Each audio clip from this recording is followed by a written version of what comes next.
Hola a todos, ¿cómo están? Soy la profesora Shirley Castro, encargada del área de comunicación, lenguaje, literatura y razonamiento verbal. En esta oportunidad damos inicio a nuestra primera clase virtual de literatura, la literatura. Para esto vamos a hacer una serie de comparaciones para entender qué es la literatura. Observemos. En esta imagen vemos a un pintor que está plasmando o está creando una obra de arte, un cuadro en este caso. El pintor sabemos que es un artista. ¿Por qué es un artista? Porque crea una obra en base a su sentir, en base a su entorno. Usa diversas herramientas para crearlo, en este caso los colores. Pregunta, ¿un escritor también será un artista? Vamos a hacer las comparaciones respectivas. Pintor, escritor. Bien. El pintor usa los colores para crear cuadros. El escritor usa palabras para crear poemas y cuentos.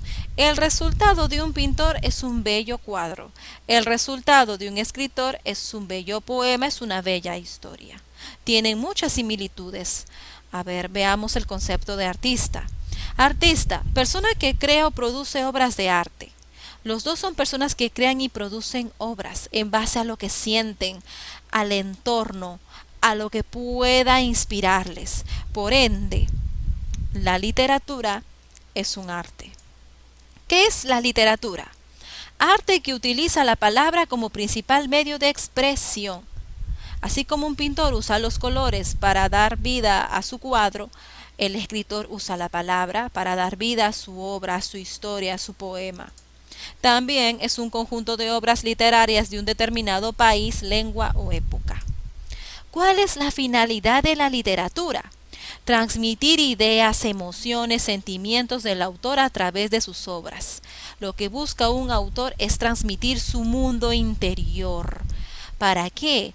Para cautivarte, para entretenerte, para generar en ti algún tipo de sentimiento. Esa es la finalidad de la literatura. Formas de expresión de la literatura. Tenemos dos formas: verso, prosa o prosa y verso. Prosa. El texto literario se escribe a lo largo de todo el renglón. Normalmente se utiliza la prosa para escribir cuentos o historias. Ejemplo: era el mes de mayo, hacía calor y los trigos comenzaban a crecer. El campo estaba lleno de flores y los pájaros cantaban mientras los enamorados paseaban.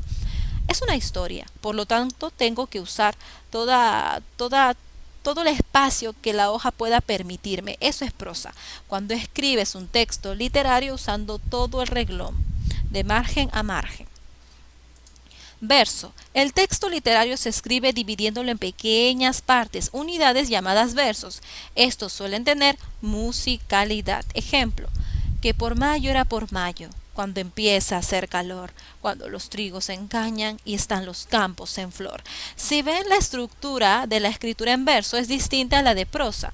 Prosa ocupa todo el renglón, el verso no, usa una parte céntrica.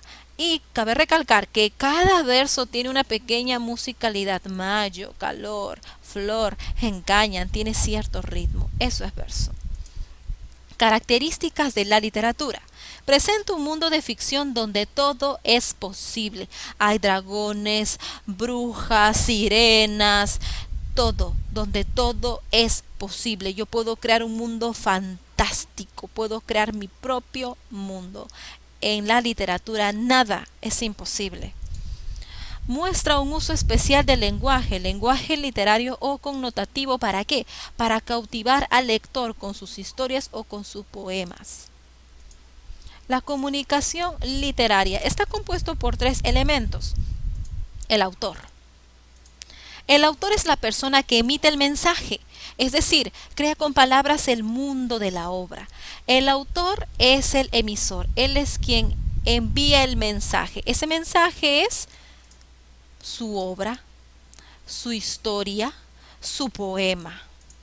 La obra es el mensaje que el lector debe descifrar. Su objetivo es producir una impresión grata de belleza, es cautivarte, es embelezarte con la obra. Y este mensaje que parte del autor llega hasta el receptor, y el receptor es él ¿Quién es la persona que recibe? Es el lector. El lector es la persona que decodifica la obra y la interpreta a su manera.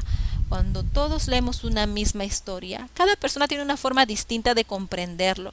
Eso es lo fantástico de la literatura, que no todos lo decodifican de la misma forma. Cada uno tiene su propia concepción de lo que ha leído. Bien, hasta aquí llega la clase de hoy. A continuación, en la plataforma Paideia les estaré dejando una pequeña actividad. Espero que se cuide. Hasta luego.